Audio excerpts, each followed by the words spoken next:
Papers with Belle Lupson. Good morning, Belle. Hi, Catherine. And you're going to start us off with a very familiar face here in France. He's on the front page of one of the biggest newspapers, Nicolas Sarkozy, giving an interview to Le Parisien. Yep, we saw him yesterday. We're seeing him again today in the news. And the message from the former president is that Hollande's government is not in control of security in France.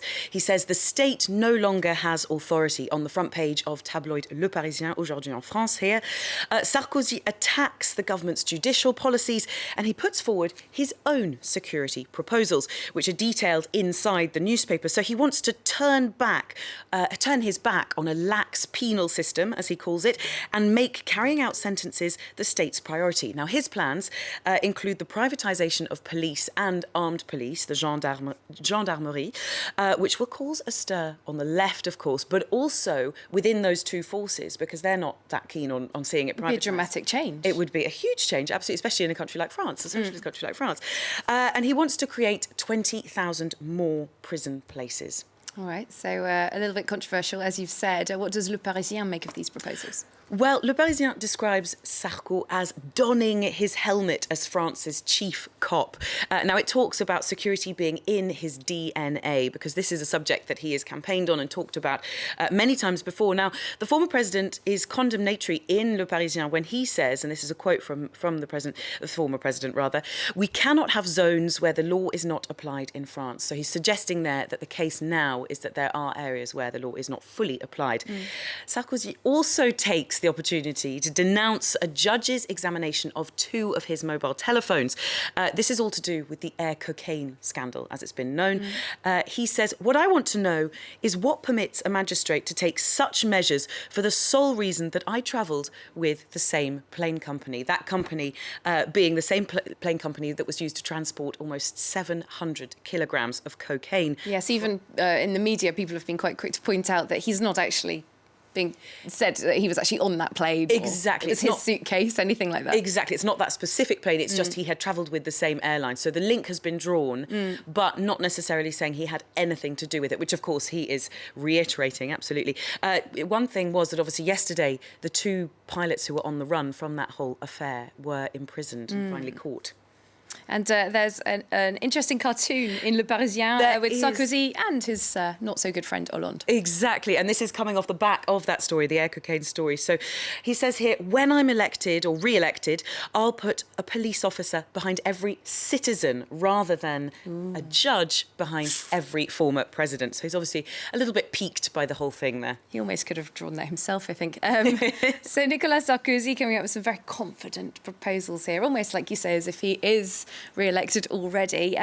What does the rest of the French press make of what he's had to say? Well, the centre-right paper Le Figaro focuses on a Republican Party meeting over security and justice, which is taking place today. And it says if Sarkozy does become president, he'd like to establish an overarching super ministry, is how they call it, for security. Now, that would oversee the police, the armed police, and the prison administration and customs as well.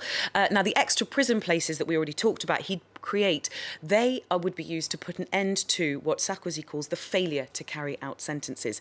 Now, in an editorial on its front page, the Figaro goes on to, it's quite a strong quote, that it says here, "The culture of excuses created by the left must be replaced by that of zero tolerance." So there you can see that the Figaro is definitely Sarko sympathetic, that's for sure. Now, if we move over to a pro-business paper, this is L'Opinion. It takes up the same story, but this time it paints Sarkozy as a sort of lover returning to his first love, which is security. How romantic. I know, how romantic indeed, on security, a theme that's not particularly romantic. Not really, no. But we have heard him speaking about this many times. Back to Le Figaro, there's one stat that's quite interesting in this whole talk of security, this time on drugs. So here you've got an article that says, "The drug market is estimated at more than 2 billion euros worth in France." These are figures that are just out by a national institute that looks at security and justice in France. Now, obviously, that kind of a figure is a real boon to the whole of the criminal economy, which relies on drug trafficking, it looks like, for almost half of its revenues. Within those drugs, cannabis is the most prolific in France, which makes up almost half of the overall drug revenues. Very interesting statistics indeed. Let's move on from the former president, though, to the current president. He is in China right now, François Hollande, and he's saying that he's making progress. He is saying he's making progress. On climate deals, I should say. On climate, absolutely, just on that climate. It's finally, essentially, there might be some good news, or so says Les Echos, a business paper here in France. It says that Beijing will agree to support a legally binding agreement to keep or to lower to limit global warming to 2 degrees between now and the end of the century. This was obviously a big issue because China creates 25% of the world's global greenhouse gases, and we weren't sure whether China was going to sign up to this deal. So it has said that it will. Very good, and maybe it's François Hollande who convinced them.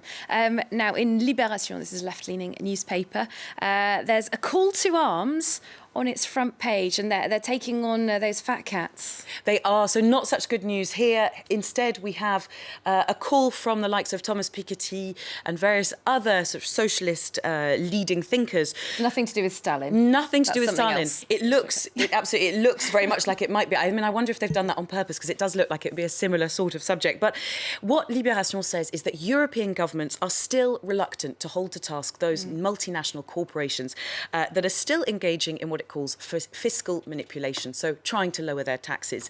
The quote here is, a year ago, an international group of journalists revealed more than 300 multinationals had made secret agreements in Luxembourg between 2002 and 2010, all to drastically reduce their taxes.